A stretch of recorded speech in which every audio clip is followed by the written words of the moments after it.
সরাসরি ঘটনায় চলে যাচ্ছি। লেখায় সকল ভুল ত্রুটির জন্য অগ্রিম ক্ষমা চেয়ে নিচ্ছি। আমি তো নেই, পড়াশোনা করছি বরিশাল সরকারি সৈয়দ হাতেম আলী কলেজে। ঠিকানা তিনি বলেছেন প্রকাশের দরকার নেই, আমি প্রকাশ করলাম না। ঘটনা এক। আমার বয়স 4 বছর থাকাকালীন আমার মা আমাদের গ্রামের বাড়ি ছেড়ে আমাদের নানু বাড়ি বরিশাল শহরে চলে আসেন। এর অন্যতম কারণ ছিল গ্রামে ঠিক মতো স্কুল বা পড়াশোনার উন্নত ব্যবস্থা না থাকা।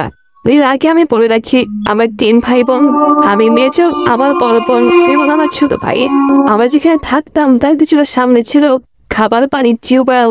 অর্থাৎ খাবার পানি আনতে হলে আমাদের 2 মিনিট এগিয়ে বাসার সামনে কিছুটা বন জঙ্গলে ঘেরা জায়গায় গিয়ে পানি আনতে হতো।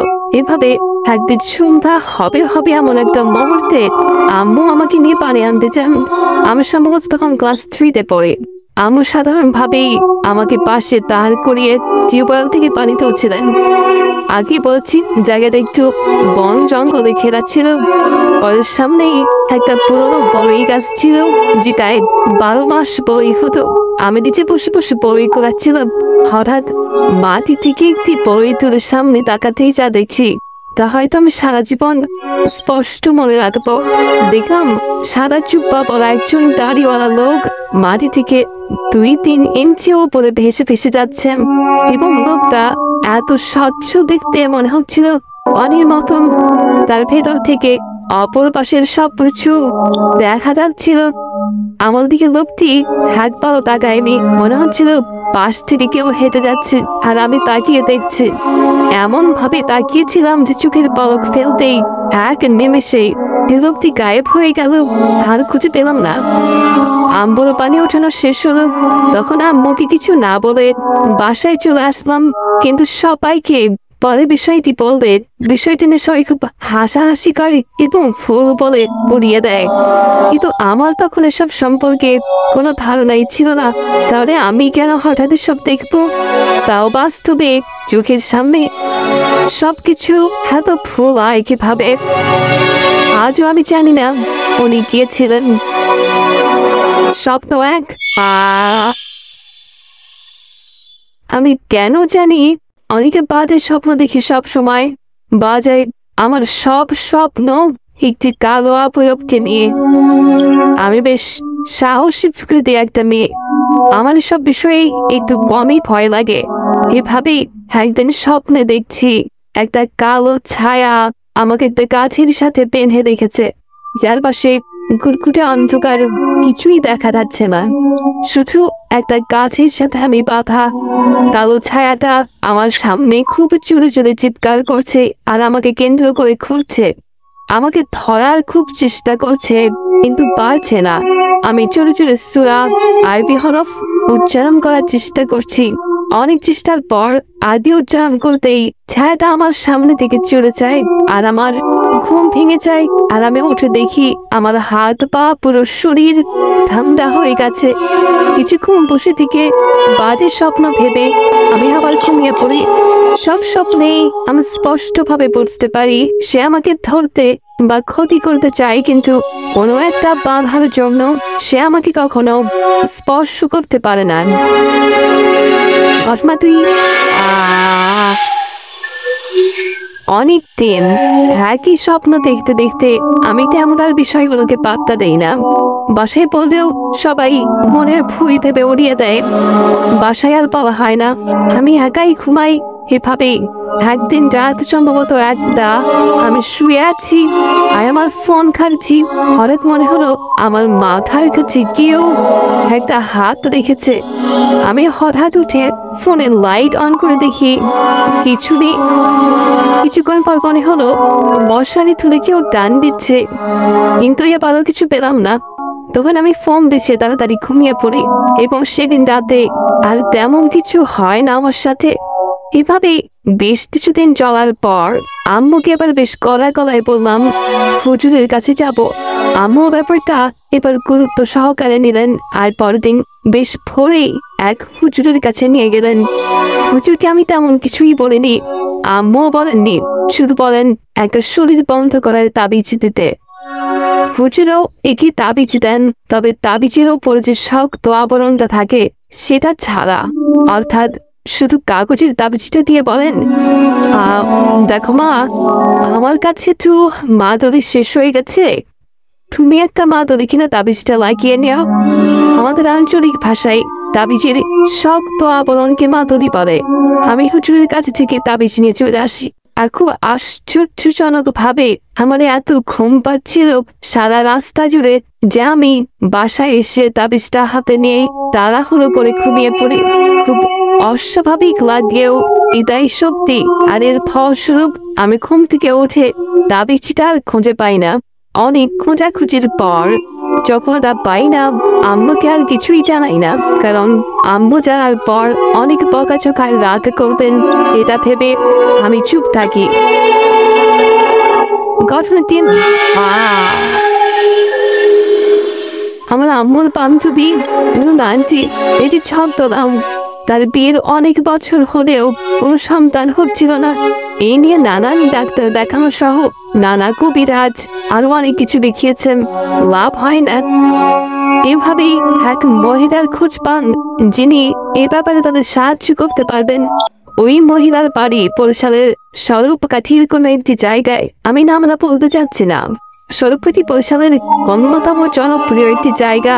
পেয়ারা বাগানের জন্য আমরা সবাই মিলে ঠিক করে পেয়ারা বাগান ঘোরাঘুরির পাশাপাশি ওই মহিলার সাথেও দেখা করে আসবো। যে বাবা সেই কাজ আমরা সবাই দিন ঠিক করে রওনা দেই।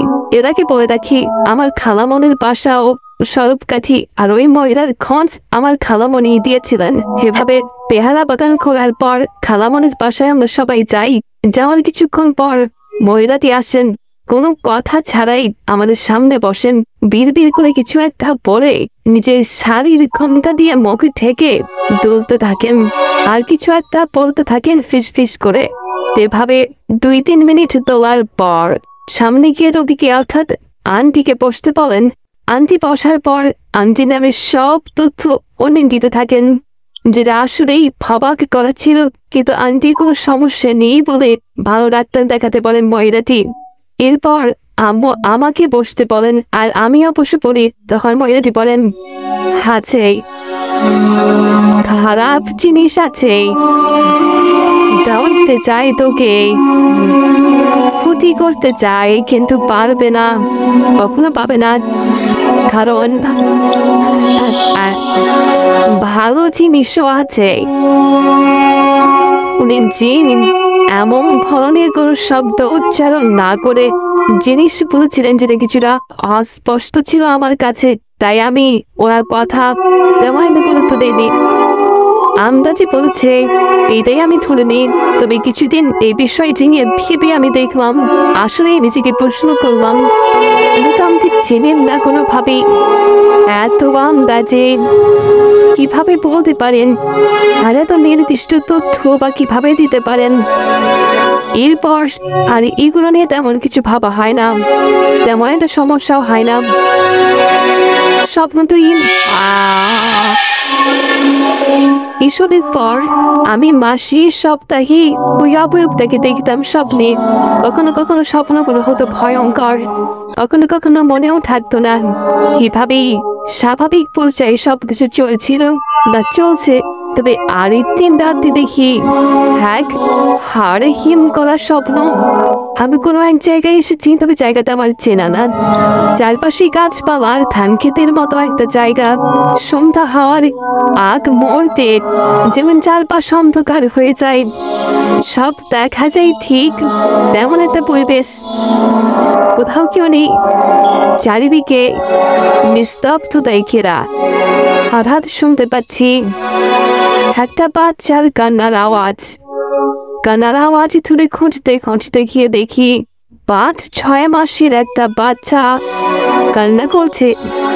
আমি বাচ্চাটিকে কোলে নিতে দেখি সামনে একটা বড় গাছ, আর গাছের নিচে আমার আম্মু আর আপু বসা। নামাজের রুকুতে যেভাবে আমরা বসি ঠিক সেভাবে, তবে তাদের চেহারা দেখা যাচ্ছে না, শুধু বোঝা যাচ্ছে বসে আছে আমি তখন বললাম, বাচ্চাটা এত কান্না করছে, তোমরা একটু করে নাও। এটা বলতে বলতে আমি তাদের দুজনের মাঝখানে এসে পড়ি।